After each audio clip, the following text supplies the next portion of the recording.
KGC, selamat bergabung di ibadah KGC Online Service tanggal 2 Agustus 2020. Hari ini kita akan dilayani oleh Youth Pastor kita, Hendra Kurniawan. Di akhir ibadah kita akan mengadakan perjamuan kudus secara mandiri. Roti perjamuan bisa diganti dengan roti tawar atau biskuit, dan anggur perjamuan bisa diganti dengan teh, sirup, atau air gula. Sebelum itu, mari kita berdoa. Bapa dalam kerajaan surga, terima kasih Tuhan karena pada malam hari ini kita boleh dipertemukan kembali pada ibadah KGC Online Service. Pimpin hati kami Tuhan dimanapun kami berada, supaya kami boleh mengikuti ibadah kami ini dengan penuh sukacita. Di dalam nama Tuhan Yesus kami berdoa, amin. Selamat beribadah. Shalom KGC, mari kita siapkan hati, mari kita berikan yang terbaik untuk memuji dan menyembah Tuhan.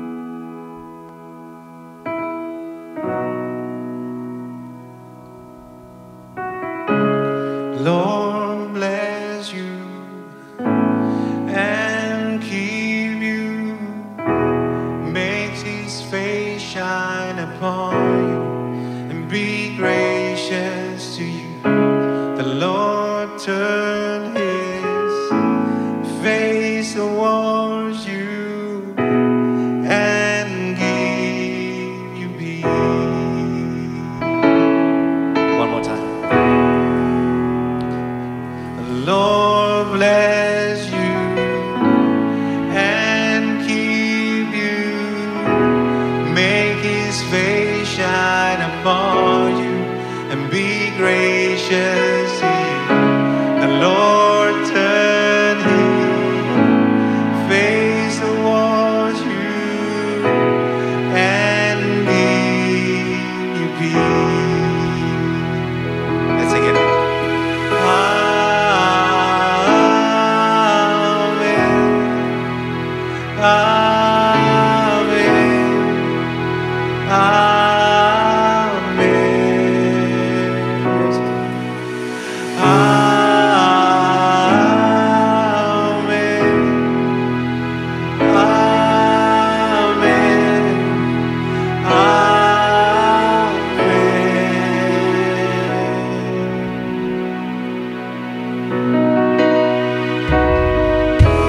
Lord bless you and keep you, make his face shine upon you, be gracious to you. The Lord turn his face towards you and give you peace. Let's sing it out.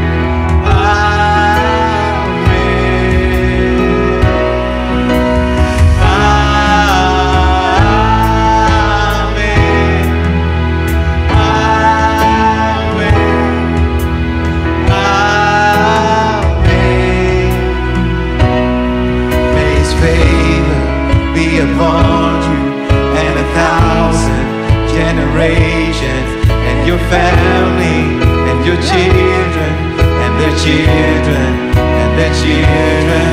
May his favor be upon you and 1,000 generations, and your family and your children and their children and their children.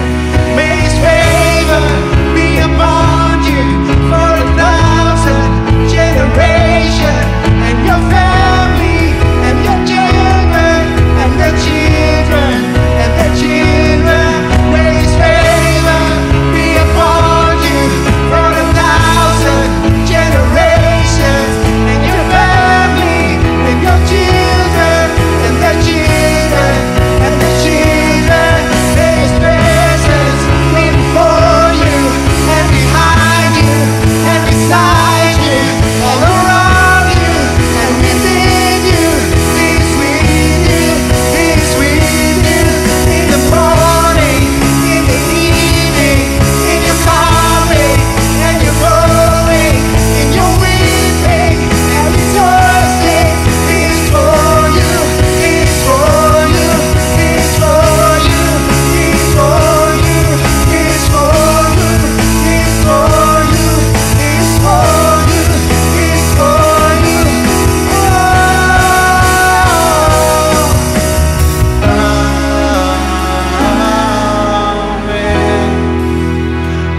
are so good, Jesus.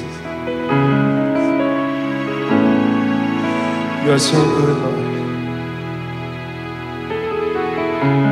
With everything inside us, we worship you, Jesus.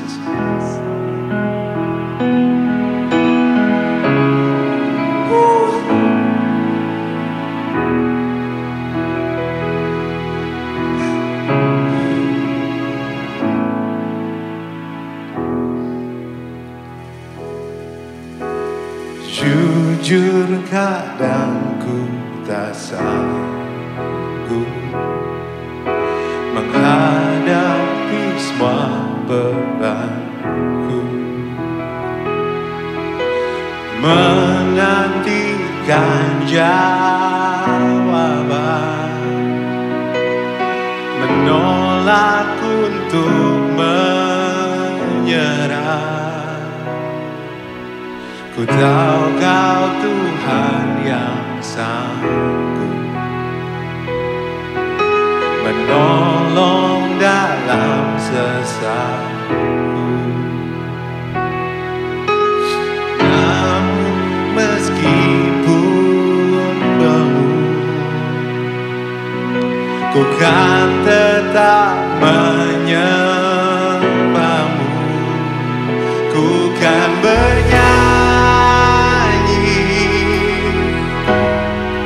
sampai jiwaku percaya, sampai hatiku mendengar lagu pengharapan.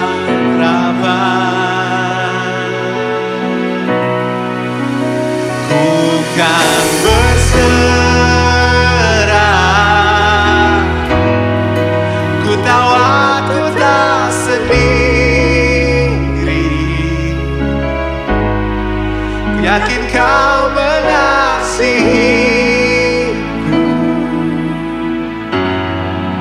bahkan di dalam api pun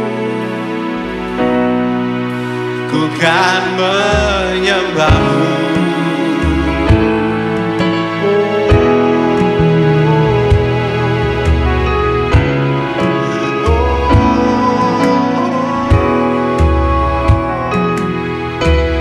Jujur kadang aku lalai, bersandar pada kekuatanku.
atas seluruh bumi.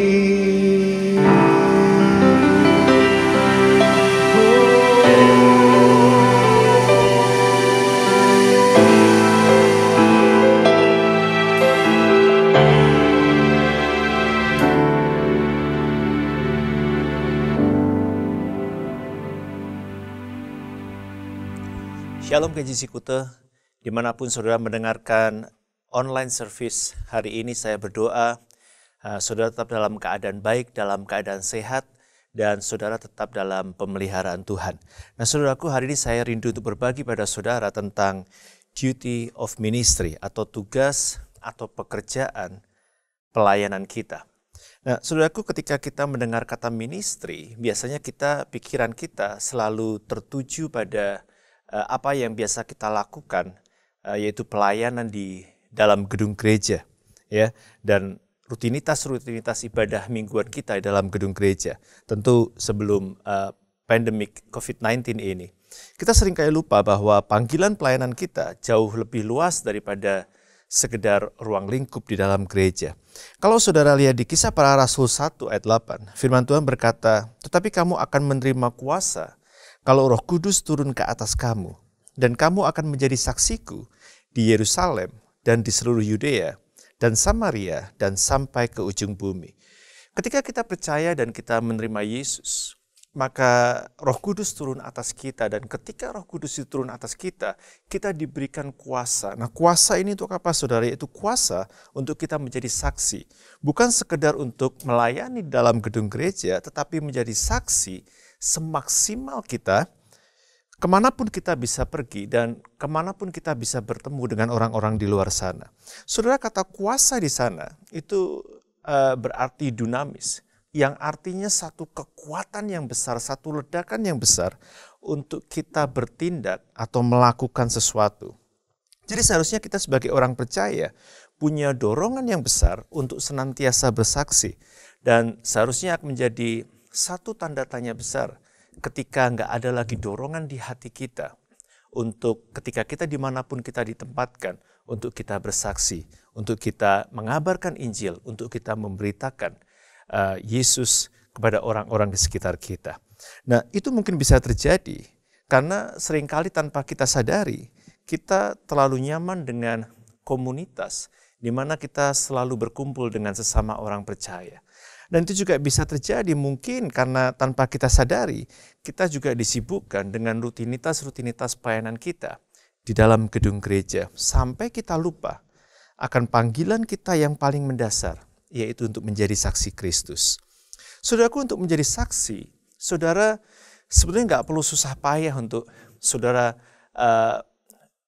menghafalkan banyak ayat-ayat hafalan. Well, kalau saudara bisa menghafalkan banyak ayat hafalan, that's good, it's okay. Tapi nggak semua orang punya kemampuan untuk memorize semua ayat-ayat yang ada dalam Alkitab. Saksi, kalau kita mau melihat kata saksi, itu artinya adalah seseorang yang secara langsung, yang secara pribadi, dia melihat, dia mendengar, dia merasakan, dan dia mengalami satu kejadian. Nah, menjadi saksi Kristus yang paling efektif adalah ketika saudara bertemu dengan orang lain, kemudian saudara membagikan apa yang saudara lihat, apa yang saudara alami, dan apa yang saudara rasakan ketika saudara hidup dan saudara berjalan bersama dengan Kristus.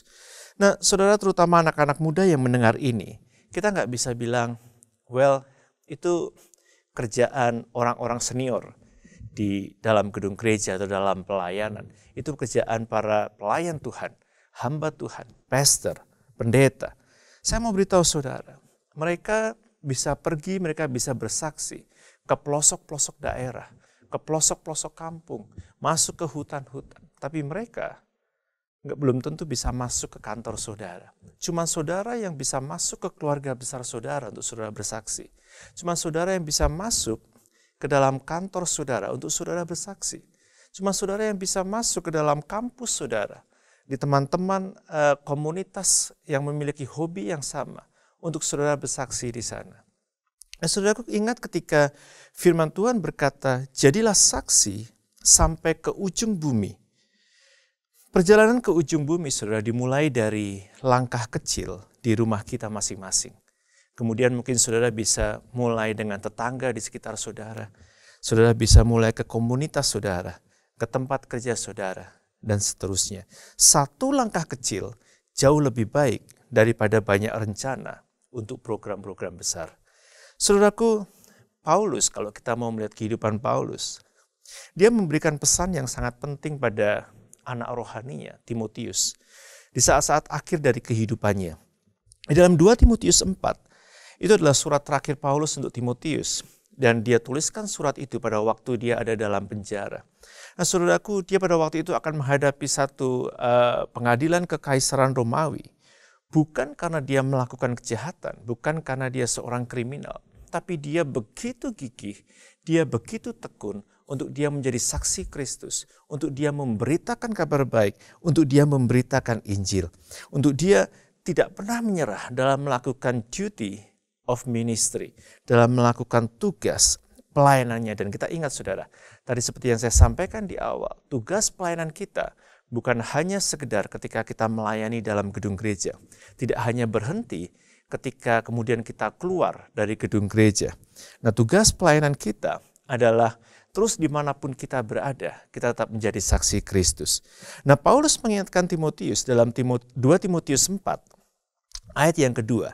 Kita akan belajar dari 2 Timotius 4 aja saudara. Di ayat yang kedua dikatakan gini, beritakanlah firman, siap sedialah baik atau tidak baik waktunya.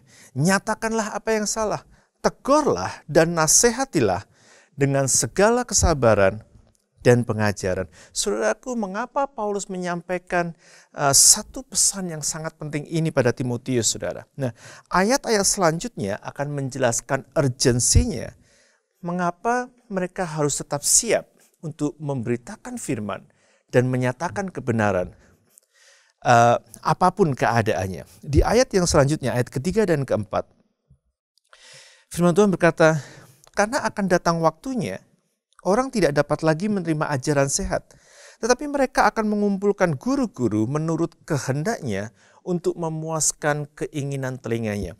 Artinya mereka cuma mau mendengar orang-orang yang mengamini atau orang-orang yang membenarkan perbuatan mereka yang menyimpang. Kemudian di ayat yang keempat, mereka akan memalingkan telinganya dari kebenaran dan membukanya bagi dongeng. Jadi kebenaran mulai mereka sampingkan, tapi hal-hal yang gak rasional justru mendapat hati di dalam pikiran dan di dalam hati mereka. Justru mendapatkan kesukaan, menjadi kesukaan bagi mereka. Nah, saudara, kalau saudara renungkan lagi, pesan Paulus saat itu masih sangat relevan dengan keadaan kita hari-hari ini, saudara. Saudara lihat, pandemi saat ini menimbulkan banyak ketidakpastian. Tawaran-tawaran dunia yang nampaknya menjadi jawaban pada akhirnya membelokkan seseorang dan menjerumuskan mereka lebih dalam. Mereka jadi gak rasional lagi. Saudaraku, saya pernah membaca sebuah kisah yang lucu, tapi menurut saya ini sangat menarik. Ada seekor anjing pemburu yang diajak oleh tuannya dan kemudian dia dilepaskan dalam sebuah hutan. Nah, anjing ini dia sedang membidik atau dia sedang memburu seekor rusa yang tambun. Rusa yang besar, rusa yang tambun. Pada waktu dia mengejar rusa ini, tiba-tiba ada rubah yang lewat, saudara. Nah, pada waktu ada rubah yang lewat, kemudian dia mulai melihat rubah itu, dan dia mulai mengejar rubah itu. Nah, pada waktu dia mulai mengejar rubah itu, tiba-tiba ada kelinci yang lewat, saudara. Nah, ketika ada kelinci yang lewat, lompat dengan sangat cepat, dia tertarik dan dia mengejar kelinci itu, saudara. Dan setelah dia mengejar kelinci itu, di tengah perjalanan dia melihat ada tikus yang lewat. Dan dia mulai mengejar tikus itu, saudara. Dan saudara tahu, akhirnya si anjing pelacak ini, anjing berburu ini, yang awalnya dia menargetkan seekor rusa yang tambun, seekor rusa yang besar. Kini dia hanya bisa duduk di depan lubang tikus dan mengamati kapan tikus itu akan keluar. Saudaraku, dunia akan selalu mendistract kita dengan hal-hal yang nampaknya menyenangkan. Hal-hal yang nampaknya lebih mudah, tapi hati-hati. Bisa jadi itu akan berakhir merugikan dan bahkan mengecewakan. Saudaraku, kita nggak akan berpaling dari Kristus kalau mata kita selalu tertuju pada Kristus. Saudara, apalagi keadaan yang perlu diwaspadai hari-hari ini. Tentunya adalah berita palsu atau berita bohong. Atau kita sering sebut dengan hoax. Hoax mulai menjadi santapan sehari-hari, saudara. Saya kemarin baca di satu berita bahwa di satu provinsi aja dalam masa pandemi ini, kira-kira 3 bulan terakhir ini, mereka menangkal sedikitnya 3.000 berita palsu, dan itu hanya dalam satu topik tentang kesehatan, topik tentang COVID-19. Sudah bisa bayangkan, satu provinsi, satu topik, itu ada sekitar 3.000 berita palsu yang disebarluaskan seolah-olah itu adalah berita yang benar. Nah, saudaraku, ngomong-ngomong soal hoax, kalau saya ada di satu grup, misalnya grup WhatsApp gitu ya saudara, dan ada orang yang melemparkan berita yang nggak benar, biasanya saya yang paling pertama untuk meng-counter itu. Karena itu yang seharusnya kita lakukan hari-hari ini, sama seperti pesan Paulus tadi, nyatakan yang benar, tegur dan nasihati baik atau tidak baik keadaannya. Karena ada juga pepatah yang mengatakan hal yang salah, kalau terus-menerus disuarakan, dia suatu saat akan dianggap sebagai suatu kebenaran. Itulah bahayanya hoax, saudara. Saudaraku, pandemi ini seharusnya menjadi kesempatan untuk kita menyelamatkan banyak orang dan bukan hanya mencari selamat diri kita sendiri. Selama pandemi, gedung gereja boleh terhenti, saudara. Tapi fungsi kita sebagai gereja nggak boleh berhenti. Pernahkah saudara berpikir dan merenungkan bahwa pandemi ini adalah salah satu cara di mana kita kembali disadarkan untuk kita kembali melakukan penginjilan di jalan-jalan, penginjilan di rumah-rumah. Kita nggak bisa lagi beribadah secara korporat di gedung gereja. Kita mulai melakukan fellowship di rumah-rumah, sama seperti jemaat mula-mula pada waktu itu. Saudara, pandemi ini menyadarkan kita bahwa di saat aktivitas dalam gedung gereja berhenti, kita sebenarnya masih punya duty of ministry yang sesungguhnya, yaitu kita keluar, kita menjadi saksi, kita nyatakan firman, kita nyatakan kebenaran, kita tegur, kita nasihati mereka yang menyimpang. Saudaraku, belakangan ini kita dipertontonkan dengan hal-hal yang seringkali gak masuk akal, gak rasional. Bahkan saya secara pribadi, saya berjumpa dengan orang-orang yang saya kenal, yang tanpa saya sangka mereka berani memasukkan identitas hanya untuk mendapatkan sesuatu yang mereka inginkan dengan cara yang lebih mudah, cara yang lebih murah meskipun itu ilegal. Saya berjumpa dengan orang yang demi mendapatkan fasilitas yang ilegal, yang tidak seharusnya dia nikmati, tapi dia bayar orang lain untuk memuluskan niat dan keinginannya. Dan saudaraku, mereka menceritakan hal itu dengan bangganya. Mereka berpikir banyak orang juga melakukan, toh juga belum ketahuan. Nah saudaraku, setiap kali kita berhadapan dengan mereka, kita tahu bahwa kita punya bagian untuk menyatakan kebenaran, untuk menasehati, dan untuk menegur. Meskipun kita tahu respon yang kita dapat belum tentu menyenangkan. Bukankah itu juga yang dialami oleh Paulus dan Yesus ketika mereka menyatakan kebenaran? Saudaraku, saudara yang mendengar pesan singkat hari ini, apakah saudara mau dengan setia mengambil bagian ini? Karena kita punya serius duty of ministry. Saudara, kita jangan hanya menjadi penonton, tapi pastikan kita menjadi pemain, yaitu orang-orang yang ikut ambil bagian di dalamnya.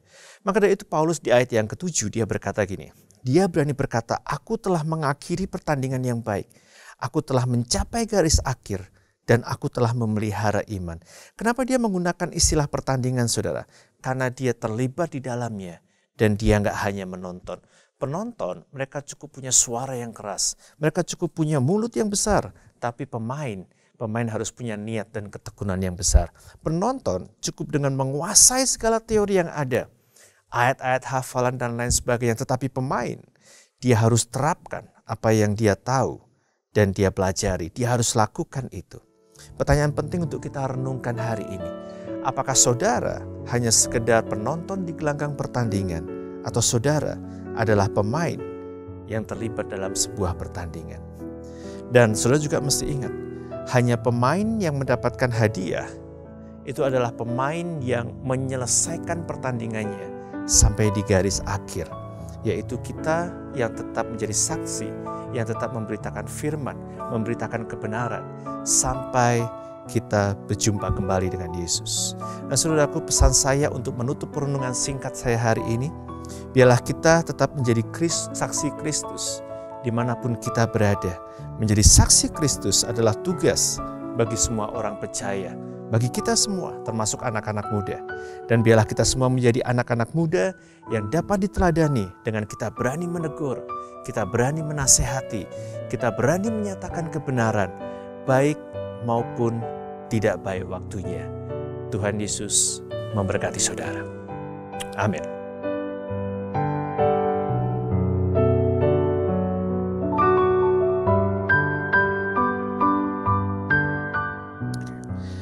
Dan saudara, kita akan masuk dalam perjamuan kudus. Ada di tangan saya roti dan anggur yang melambangkan persekutuan kita dengan tubuh dan darah Yesus. Mari kalau saudara juga sudah siapkan hal yang sama, saudara bisa angkat roti saudara dan mari kita berdoa. Tuhan, kami mengucap syukur untuk firman yang boleh kami terima, yang boleh kami dengarkan, yang boleh kami pelajari hari ini. Dan biarlah melalui perjamuan kudus ini Tuhan, iman kami kembali dikuatkan dan diteguhkan. Kami mengucap syukur karena Engkau layakkan kami untuk kami boleh terima tubuh dan darah-Mu. Di dalam nama Yesus, haleluya.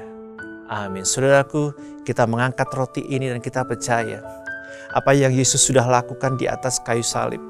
Bukan hanya untuk menebus dosa dan pelanggaran kita. Bukan hanya untuk memerdekakan kehidupan kita. Tapi untuk memastikan bahwa kita mempunyai kehidupan yang berkemenangan. Kehidupan yang penuh dengan kuasa. Dan seperti yang kita pelajari tadi, kuasa yang juga untuk kita menjadi saksi Kristus dimanapun kita ditempatkan. Mari saudara, kita makan ini, persekutuan dengan tubuh Yesus.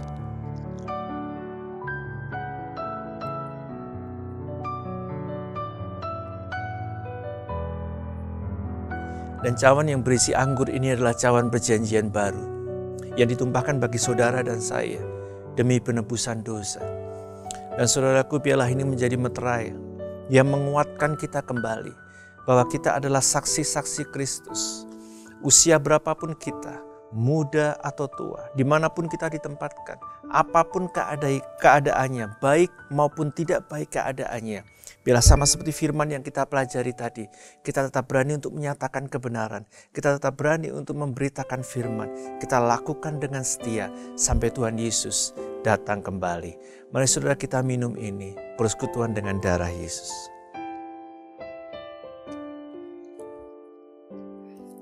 Saudara, kita sudah belajar firman Tuhan hari ini dan kita juga sudah ambil bagian dalam perjamuan kudus.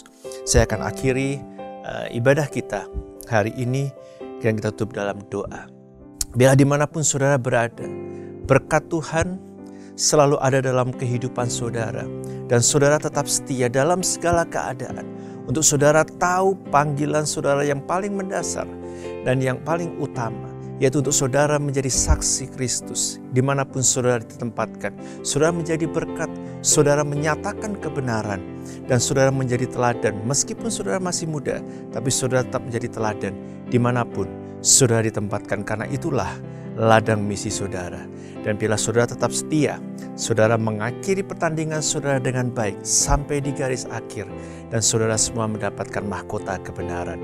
Di dalam nama Yesus, biarlah setiap berkat yang terbaik turun atas kehidupan saudara, kesehatan, kekuatan, berkat keuangan, apapun yang saudara perlukan, apapun yang saudara impikan bersama dengan Tuhan, dan saudara lakukan dengan benar, dengan setia di dalam kebenaran, maka Dia Tuhan yang akan membuka setiap jalan kehidupan saudara.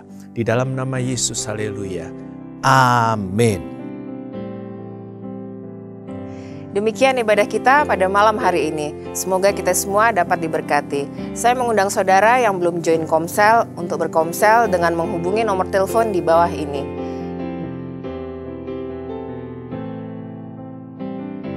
Dan untuk persembahan, saudara dapat transfer melalui nomor rekening yang tertera pada layar berikut ini.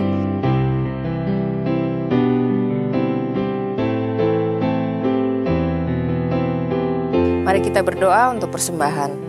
Bapa, terima kasih Tuhan untuk berkat-Mu sepanjang kehidupan kami. Pada saat ini kami siap untuk menabur di ladang-Mu. Berkati setiap tangan-tangan yang memberi, hanya di dalam nama Tuhan Yesus yang adalah sumber berkat kami sudah berdoa. Amin. Happy Sunday and God bless you.